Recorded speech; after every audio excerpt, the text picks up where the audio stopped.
Bismillahirrahmanirrahim. Assalamualaikum warahmatullahi wabarakatuh. Berjumpa lagi dengan saya Pak Handoko dan kanal YouTube saya.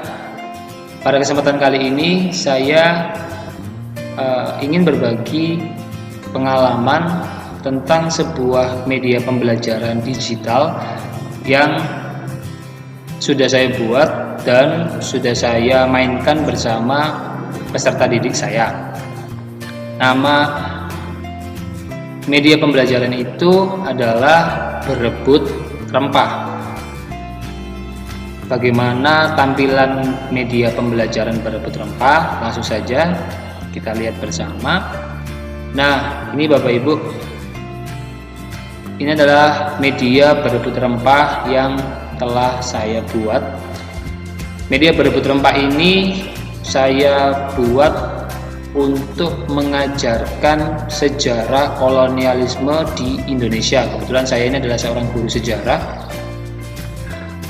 dan permainan ini bisa dimainkan 2-4 kelompok, tetapi saya seringkali menggunakan 4 kelompok dalam permainan Berebut Rempah. Nah, di slide berikutnya, slide kedua, di sini sudah saya berikan aturan permainan Berebut Rempah. Sebenarnya nama panjangnya adalah Perebutan Hegemoni Bangsa Eropa di Indonesia. Jadi kalau kita sedikit berbicara tentang materi sejarah Indonesia, yaitu kolonialisme atau kedatangan bangsa Eropa di Indonesia, ini menjadi sebuah materi sejarah yang sangat menarik ya, karena di situ nanti ada banyak sekali cerita-cerita sejarah kontroversial yang penuh intrik juga, yang bisa meningkatkan atau menggugah rasa keinginan tahuan dari peserta didik kita. Nah, di sini seperti yang ada di dalam materi sejarah Indonesia, ada 4 bangsa Eropa yang pernah datang ke Indonesia untuk setidaknya mendapatkan atau berusaha menguasai perdagangan rempah-rempah, atau istilahnya yang sering kita gunakan adalah monopoli perdagangan rempah-rempah. Ada bangsa Portugis, ada bangsa Spanyol, ada bangsa Belanda, ada bangsa Inggris, di mana nantinya di dalam media pembelajaran ini setiap negara Eropa, keempat negara Eropa ini harus bersaing menguasai seluruh wilayah yang ada di Indonesia. Kalau di media yang saya perlihatkan ini, Bapak Ibu bisa lihat ada sekitar 44 heksagonal di sini ya, dimana setiap heksagonal ini nanti memiliki ciri khasnya sendiri-sendiri. Jadi permainan ini akan berakhir ketika salah satu negara Eropa berhasil menguasai seluruh wilayah yang ada di Indonesia. Jadi dia berhasil menguasai perdagangan rempah-rempah yang ada di Indonesia. Kemudian salah satu negara juga bisa keluar dari permainan ini atau kalah dari permainan ini jika wilayahnya habis, dia tidak ada lagi ya. Jadi nanti setiap negara itu akan diwakili satu warna. Misalkan Portugis, warna kebesaran mereka adalah hijau di sini ya, saya tampilkan warna hijau. Kemudian Spanyol warna kuning, Belanda warna biru, Inggris warna merah. Nah, nantinya selain mereka harus berebut hegemoni di Indonesia, mereka ini harus juga bisa mempertahankan benteng-benteng milik mereka. Kenapa? Kalau mereka tidak berhasil mempertahankan bentengnya, maka mereka akan terlempar atau keluar dari permainan berebut rempah. Kemudian di di dalam media pembelajaran ini juga saya ingin selain mengajarkan atau menjelaskan tentang konsep monopoli kepada peserta didik saya, hal yang lain yang ingin saya sampaikan adalah kira-kira apa sih yang menjadi sebab orang-orang Eropa itu sampai datang ke Indonesia. Nah, di sini kan jelas saya menampilkan berbagai macam rempah, artinya bangsa Eropa datang ke Indonesia tujuannya adalah untuk mendapatkan rempah-rempah. Kemudian selain itu saya juga ingin mengajarkan kepada peserta didik saya bahwa rempah-rempah itu tumbuh di Indonesia, khususnya di beberapa wilayah yang menjadi sentra produksi rempah-rempah di Indonesia. Misalkan di daerah Jawa Timur ini nanti ada jahe, kemudian nanti di Jawa Tengah itu produksi rempah-rempahnya adalah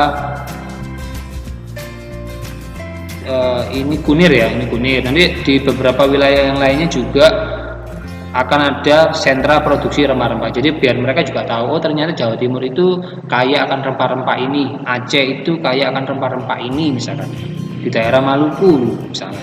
Jadi selain mengajarkan apa sih menjadi latar belakang kedatangan bangsa Eropa, saya juga ingin mengajarkan melalui media pembelajaran ini wilayah-wilayah di Indonesia yang menjadi sentra produksi rempah-rempah. Oke, jadi sebelum kita bermain, karena nantinya ini kan ada beberapa daftar pertanyaan ya, di mana setiap pertanyaan ini nanti akan terkelompok menjadi beberapa kategori. Karena di sini saya bagi beberapa Bapak Ibu, jadi kotak atau heksagonal yang tidak memiliki simbol rempah-rempah ataupun simbol emas di sini, maka dia ini memiliki poin yang paling sedikit. Jadi ketika setiap kelompok berhasil menguasai satu wilayah, itu nanti wilayahnya memiliki poin-poin tertentu. Jadi tingkat kesulitan untuk menguasai sebuah wilayah itu dilihat dari simbolnya. Oh ya, jadi sini juga kenapa nantinya wilayah-wilayah yang memiliki simbol rempah-rempah itu memiliki poin yang lebih banyak ketika mereka berhasil dikuasai daripada wilayah-wilayah yang memiliki simbol emas. Adalah di sini saya juga ingin memberikan gambaran kepada peserta didik saya bahwa pada waktu itu nilai rempah-rempah itu bisa dikatakan sama ya. Itulah yang menjadi sebab kenapa nanti orang-orang Eropa sampai mempertaruhkan nyawa mereka untuk menemukan wilayah-wilayah yang di dalam gambaran peta mereka itu nggak ada. Kemudian mereka berani untuk keluar dari batas-batas negara mereka, menjelajahi wilayah yang sama sekali belum mereka jumpai, belum pernah mereka tinggali, belum pernah mereka lihat, tapi mereka berani untuk mempertaruhkan nyawa mereka. Dari sini juga saya sambil menjelaskan materi-materinya gitu. Kemudian cara bermainnya bagaimana? Nanti dari 4 ini silakan Bapak Ibu kelompokkan peserta didik menjadi 4 kelompok. Ada nanti yang masuk ke kelompok Portugis, ada yang masuk ke kelompok Spanyol, ada yang masuk kelompok Belanda, dan ada yang masuk kelompok Inggris. Garis wilayah start dari setiap negara ini juga berbeda-beda. Misalkan Portugis dia ada di wilayah Pulau Sumatera misalkan, sebelah sini. Ini kenapa saya agak ditempatkan di pojok-pojok agar nanti mereka ini tidak cepat bertemu, karena nanti ketika mereka menguasai sebuah wilayah yang sudah dikuasai oleh negara lain, maka mereka harus duel ya, atau mereka nanti bertarungnya seperti apa, ini akan saya jelaskan. Jika mereka ingin menguasai wilayah yang tidak ditempati oleh wilayah negara lain, maka mereka cukup menjawab pertanyaan dengan benar, tidak ada proses duel di situ. Nah, setelah ditentukan kelompoknya, silakan dipilih ketua kelompoknya, karena nanti kita akan bermain menggunakan ini karena PJJ ya, pembelajaran jarak jauh, jadi menggunakan aplikasi Zoom, Google Meet atau Webex, atau Bapak Ibu punya aplikasi video conference sendiri boleh. Jadi ini nanti menggunakan Google Slide. Silakan Bapak Ibu jika tertarik nanti bisa menuliskan alamat email Bapak Ibu di kolom komentar, atau Bapak Ibu bisa menghubungi saya melalui DM di Instagram. Nanti akan saya kirimkan link untuk mengkopinya seperti itu. Kemudian nanti untuk komponen-komponen atau gambar-gambar yang saya gunakan di sini Bapak Ibu bisa dapatkan di slide ketiga, saya sudah tampilkan di sini. Ini ada, atau nanti mau dirubah-rubah silakan. Ini sudah saya berikan icon-iconnya juga yang saya gunakan. Setelah nanti Bapak Ibu sudah membaginya menjadi kelompok-kelompok bermain, maka kelompok pertama yang memulai adalah Portugis. Biasanya saya selalu mengawalinya dengan Portugis karena mereka adalah bangsa Eropa pertama yang secara pergerakan politiknya sudah bagus ya di antara negara-negara Eropa yang lainnya dalam hal merebut monopoli perdagangan rempah-rempah di Indonesia, atau mereka ingin menguasai Indonesia lah. Jadi nanti Portugis, Spanyol, Belanda, Inggris itu adalah urutan-urutan yang saya gunakan. Tapi kalau Bapak Ibu punya aturan sendiri, monggo silakan nanti digunakan di dalam proses pembelajaran jarak jauh yang Bapak Ibu mampu gitu. Nah, nantinya Portugis dimulai dari wilayah sini ya. Sini sudah jelas. Dan untuk untuk menghilangkan sebelah daftar slide ini, karena nantinya kan di setiap pertanyaan ini, nah ini kan nanti ada ada pilihan untuk ini anak-anak nanti bisa lihat. Nah, ini kita harus hilangkan ini terlebih dahulu. Kalau secara aturan dasar dari Google Slide-nya sendiri sebenarnya tidak bisa dihilangkan, tapi kita bisa menghilangkan dengan cara menambahkan add-on atau semacam aplikasi pihak ketiga yang menambah fungsi-fungsi dari sebuah produk dari Google. Nah, kebetulan saya menggunakan Google Slide, jadi saya harus menggunakan aplikasi tambahan. Dan aplikasi tambahan itu bisa Bapak Ibu dapatkan di Chrome Web Store. Ini ya, Chrome Web Store. Bapak Ibu buka saja Chrome Web Store, kemudian Bapak Ibu telusuri toko atau cari aplikasinya, namanya adalah Full Screen Interactive Google Slide. Kita tunggu hasil pencariannya.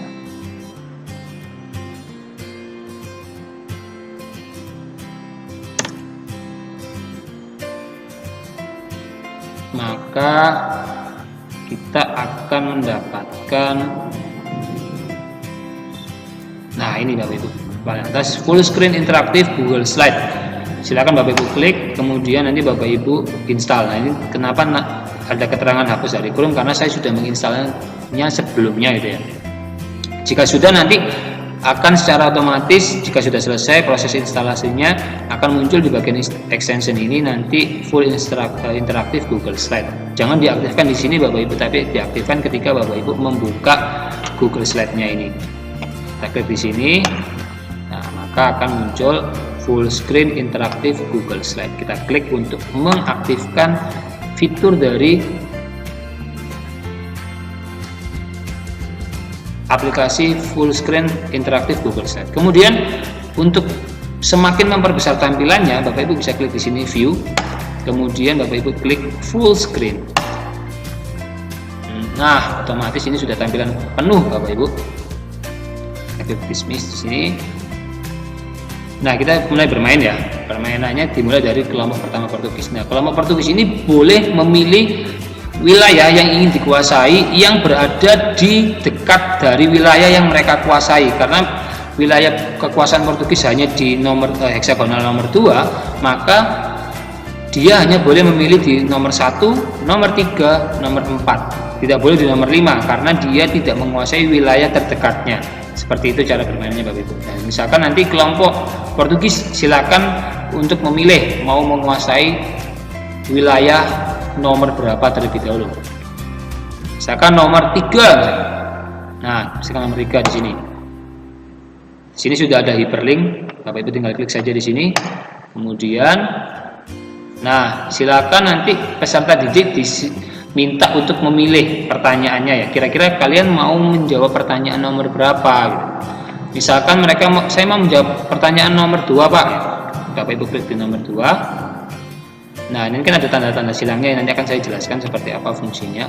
Kita klik di slide 12. Nah ini adalah pertanyaan dengan tingkat mudah atau jenis pertanyaan benar salah. Silakan Bapak Ibu sebutkan atau ya sebutkan pernyataan berikut ya kepada peserta didik, atau namanya peserta didik bisa membacanya sendiri. Kemudian silakan menentukan jawabannya. Dan di sinilah nanti kita berikan waktu 10-15 detik kepada kelompok peserta didik untuk berdiskusi menentukan jawabannya. Kira-kira jawabannya benar atau salah menurut kelompok kalian. Jika sudah, maka ketua kelompoknya saja yang kita yang kita ambil jawabannya. Karena nanti kalau misalkan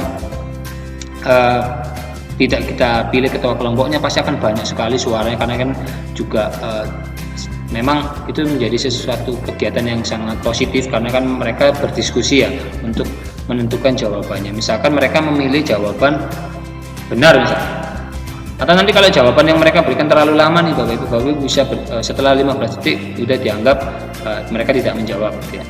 Nah jika nanti mereka misalkan memilih jawaban benar nih, kita lihat jawabannya apakah benar.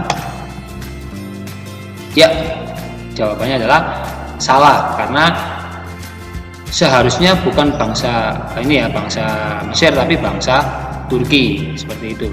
Jadi ini jawabannya salah Bapak Ibu. Nah dari sini nanti Bapak Ibu bisa memberikan sebuah penjelasan tentang materi atau pernyataan tadi ya.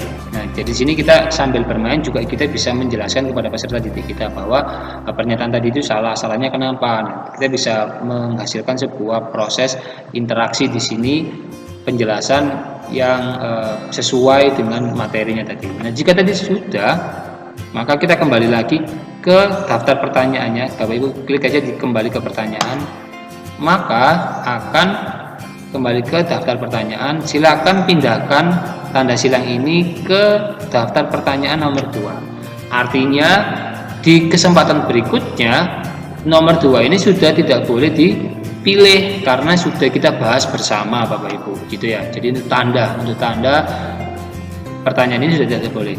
Kemudian kita klik lagi di tombol gambar stick ini, maka kita akan kembali ke papan permainannya. Karena tadi bangsa Portugis salah dalam menjawab pertanyaannya, maka dia tidak berhasil menguasai wilayah nomor 4 ini gitu. Tetapi kalau misalkan jawaban mereka ternyata benar tadi, maka kita harus memindahkan kotak heksagonal ini berwarna hijau ke nomor 4.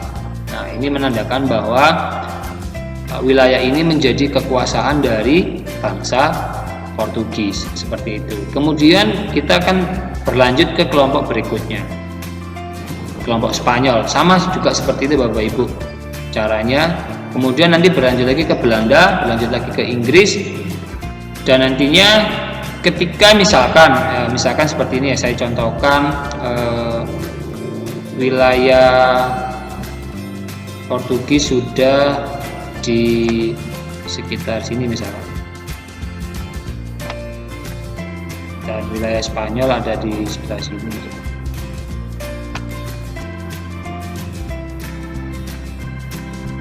Nah seperti ini. Dan nanti misalkan gilirannya Spanyol lagi mendapat giliran untuk menguasai wilayah, dia boleh memilih nomor 14, 9, 11 dan 7. Atau nanti dia berusaha menguasai wilayah nomor 13. Kalau misalkan mereka mau menguasai wilayah nomor 13, maka mereka harus menjawab pertanyaan duel. Nah, pertanyaan duel ini nanti pertanyaan yang sifatnya kedua negara atau dua kelompok ini harus saling beradu cepat dan beradu tepat dalam menjawab pertanyaan. Jika nanti kelompok yang penantang ya, atau kelompok Portugis ini kan yang berusaha menguasai wilayah milik Spanyol, dia paling cepat jawabnya dan dia jawabannya benar, maka kelompok Spanyol harus merelakan wilayahnya diambil oleh bangsa Portugis atau wilayah kelompok Portugis. Tetapi nanti jika sebaliknya kelompok Spanyol yang berhasil memenangkan jawabannya atau menebak jawabannya dengan benar, maka dia berhasil mempertahankan wilayahnya, seperti itu. Nah, kalau misalkan kedua kelompok jawabannya sama-sama benar dan sama-sama cepat, ya maka terjadi seri. Atau sebaliknya, kedua jawaban dari kelompok ini salah misalnya, maka ya sudah terjadi seri juga gitu. Tidak ada salah satu bangsa yang menang. Jadi wilayahnya tetap sesuai sebelum hendak dikuasai oleh bangsa Eropa yang lainnya. Seperti itu. Nantinya permainan ini akan terus berlanjut sampai salah satu negara harus kehilangan wilayahnya, habis wilayahnya, atau bentengnya nanti ini dikuasai. Misalkan contohnya taruhlah Spanyol ini kan bentengnya kita hapus terlebih dahulu Bapak Ibu di sini, atau langsung kita tutup saja gini. Nah, kita tutup seperti ini. Nah, ini menandakan bahwa wilayah dari Spanyol sudah dikuasai oleh bangsa Portugis. Atau misalkan kalau ini kan warnanya terlalu ini ya, kita hapus terlebih dahulu. Kita hapus terlebih dahulu, atau tidak usah dihapus, langsung aja karena ini memuat slide ya. Jadi kita langsung tumpuk saja di sini. Kita tumpuk seperti ini. Nah, otomatis nanti ini sudah menjadi wilayah dari Spanyol, dari Portugis. Seperti itu Bapak Ibu cara bermainnya. Demikian yang bisa saya sampaikan. Jika ada yang kurang difahami, silakan tuliskan di kolom komentar atau boleh bertanya langsung secara DM Instagram. Saya mohon maaf jika ada salah-salah kata dalam menyampaikan penjelasan tentang media pembelajaran saya ini. Semoga apa yang saya sampaikan bisa setidaknya menjadi referensi Bapak Ibu dalam menjadikan kelas-kelas sejarah untuk menjadi kelas yang lebih menyenangkan, lebih mengajak peserta didik untuk terlibat di dalam proses pembelajarannya. Dan terakhir, semoga media pembelajaran ini bisa setidaknya ikut membantu meningkatkan kualitas pendidikan khususnya pelajaran sejarah di Indonesia. Akhir kata, wassalamualaikum warahmatullahi wabarakatuh. Salam historia. Saya ucapkan terima kasih atas kunjungan Bapak Ibu dan anak-anak di kanal YouTube saya. Jika ada pertanyaan seputar video yang saya unggah di kanal YouTube saya, Bapak Ibu bisa mengakses atau menghubungi saya di Instagram @muhammad_handoko, atau Bapak Ibu juga bisa mengakses berbagai macam artikel informasi tentang sejarah di www.belajarsejarah.web.id. Dan jika Bapak Ibu merasa kanal YouTube saya ini bermanfaat, jangan sungkan untuk mengklik subscribe dan bunyikan loncengnya ya. Terima kasih. Salam.